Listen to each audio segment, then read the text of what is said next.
So I actually just want to start off thanking Max because he spent a lot of time like getting these speeches or these talks to all be like pretty well themed. So like that's just pretty cool in my opinion. Like so I just want to thank Max for having. I mean like I didn't make this. Like someone put this slide together. So it's pretty cool how like the whole branding looks. And I went to one of the first one, Next Frontier, the first one, and I saw how what I'm about to talk about today happened exactly here, where it basically started as something fairly simple, and now it's even more complex, basically product this semester, and I'm assuming it's going to be even cooler and more well done in future semesters. So I think thinking about that, we can go into this talk. I'm on the recording screen. How do I? I'm so sorry that just keeps happening, guys. Okay. On my part, I'm not gonna lie. It happens when you're an entrepreneur sometimes. Okay. There we go. If it locks, just keep the screen lit. Sure. Okay. So this talk is basically about like how I learned from my mistakes. And if you've seen it, the title, it is actually also called like feedback-driven product design. So the reason I thought about this was because of all the talks that I've gone to that were held by the Hub. The thing that we kind of started with was just bringing in startups from the Madison area, and we've always stuck with that. And I've always been going to these talks, but there's 4 up there that really stuck out to me that had this major theme in them, which was feedback-driven product design. Also, my work experience at both Perblue and Capital One. Perblue, if you don't know, is a startup here in Madison.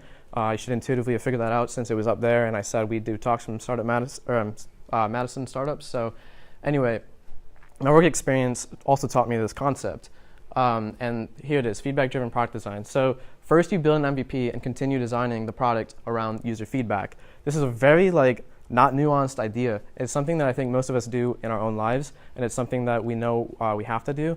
But really this talk is more convincing you to really, really think about this in your product design. So I wasn't planning on talking about what your MVP is, just because I'm more interested in the feedback once you have it. But I do, since Jacob talked about constraints, I do want to bring that back up. And I think something that's important for your MVP is to think about your constraints. If, for example, you wanted to make a game, you might say, I want to make a card game. Because now that has constrained you down to just the variables of the cards. You now have 4 suits, you have 13 different cards per suit, and you have 2 colors. And those are the variables you get to work with. And from there, it makes feedback moving forward much easier. But like I said, I'm going to talk more about feedback. So there's direct versus indirect. And 3 common examples of indirect are usage, retention, and error. And direct, though, would be more something like after this talk, someone's going to come up to me and say, hey, good talk or bad talk. They're going to explain what I did well or what I didn't do well. That's something that's more direct. Indirect is something that you can analyze. Indirect is something where I'm up here speaking right now, and I can look at all of you, and I can tell who's paying attention, who's not. And so I can understand the feedback of each individual as I'm speaking. And I can understand, is my pacing off, is it on, and I can decide to move to the next slide or not. So one of the big ones is usage. Fairly easy one. We'll go into all 3 of these, and I'll start with usage. So you're basically just asking, what features do customers like? What feature of my product is used the most, and what feature of my product is used the least? This is a very simple question, but I think the example that I learned from Perblue will help you understand how to use this better in your own products. So at Perblue, they're a video game company, and they make mobile video games. And they make heroes that you purchase. That's one of their biggest business models, is you have to purchase heroes to be more successful in the game. These heroes, there's stats on them that they take. They basically ask 2 questions. What are the best heroes? So what heroes are winning inside the game? And what is the usage of the heroes? And one of the most important cross data analysis points that they find is there a hero that's being used little but is winning all the time? That means that this hero is not being well marketed, because the hero clearly wins. So why is no one else using it? Because it's to their advantage to be using the hero. So clearly the hero has some sort of issue within the game where people do not want to be using it. And so that was a big thing to me. I was like, oh, we need to look more about these small little parts of feedback. Also, that's looking at least and most.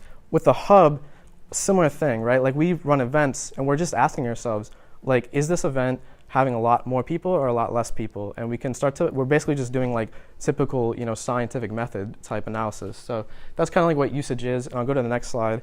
but again, I forgot to keep the screen open, so. Yeah, you want to just do that? That's great. So retention. This one's a little bit cooler, I think, because usage is pretty obvious. So where do people leave? This is another big question that Perblue is asking. What was the last feature of the product the customer used? And when was the last time the customer used the product? Taking those two data points together allows you to basically say what feature was the highest frequency of drop-off.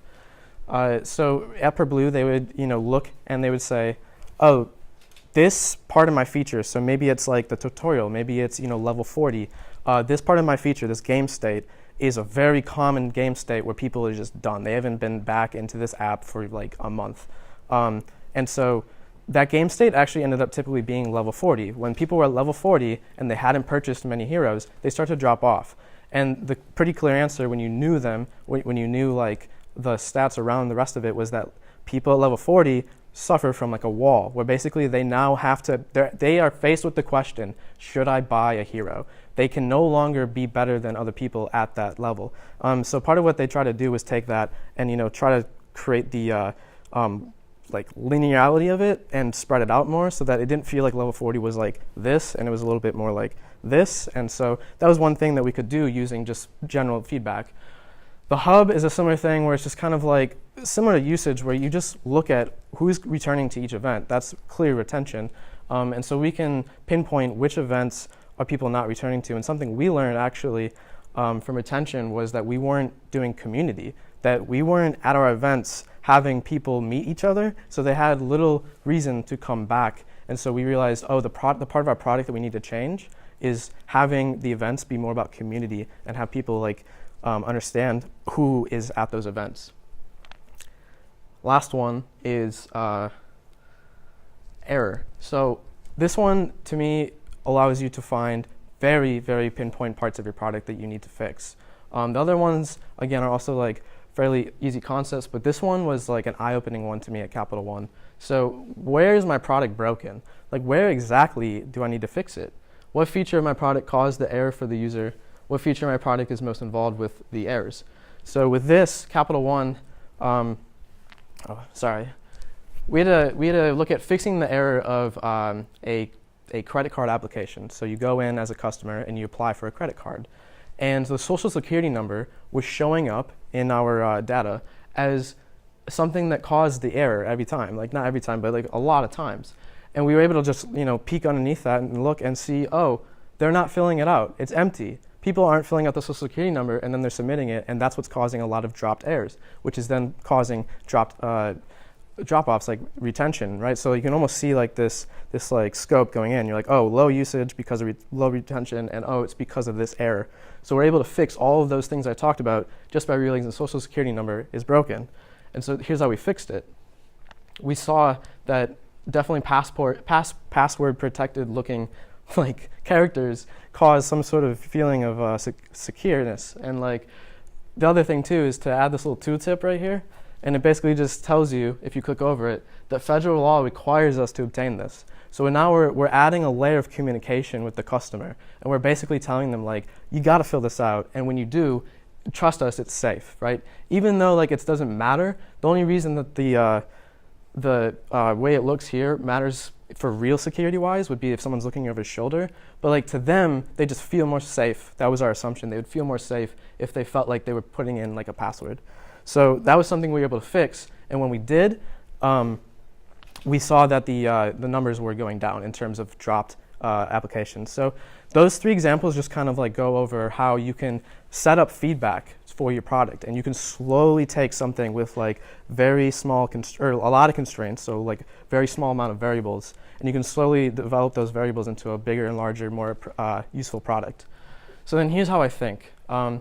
I've also studied communication arts, so I've like been studying art. Like we just study it more on the side of like we don't always necessarily go out and produce it, but we just kind of look at it and try to like read papers on it. And one thing that I've really learned from studying that was that art uses a lot of more direct feedback. So if you're an artist, typically you can't use what I was explaining as much. Where a lot of times you just have to know like what your audience is saying and like what they think about your art, and it takes like reading blogs and stuff like that. But they need to also, more importantly, think about who to ask feedback from. And I think we should learn from that. We should think about that in our own personal life and be like, we should ask what market we're going for and listen to the feedback from that market. Think about an artist who's a musician. They're not going to ask someone who doesn't like hip hop if they're making good hip hop, right? Like, that's worthless feedback. Like, you can't just give them, your hip hop track and they're like, oh, I only like rock, but here's my feedback anyway, right? So you have to think about that yourself. The market you're going for is the one that you want to hear feedback for. If I'm making a video game for Bump Studios, yeah, I'm going to give it to my parents, I'm going to give it to my mom, whatever, but her feedback isn't going to matter as much as a true gamer, right? Like, that's what matters. And you have to find that feedback, and you have to find it the way that those three that I pointed out, the indirect feedback, you have to find those that matter, is what I'm saying. The reality, though, is that that's not there's no simple answer beyond that. It's very complicated, and I don't really know how to go about finding it, because part of doing that is knowing how to find your market, and I think that takes finesse. So I'm not going to try to convince you how to do that, but from my own life, I definitely think it's important to think about what market you're going for. So to conclude, since this whole thing is about relationship building, I wanted to talk about how you can think about this idea in terms of your own way of communicating with people. So here's what I do. I think about high usage. What was I saying that caused the most attention and least attention? I think about retention. Where in my conversation are people dropping off? I think about error. What do I say that causes the most confusion? And that way I can start to change myself and start to make myself better, thinking about my own self as a personal product. And then I can start to communicate better. So that's a way to think about your own products going forward. And that's just from my own personal experience with work and with all these talks that I've been to through the hub. So thanks.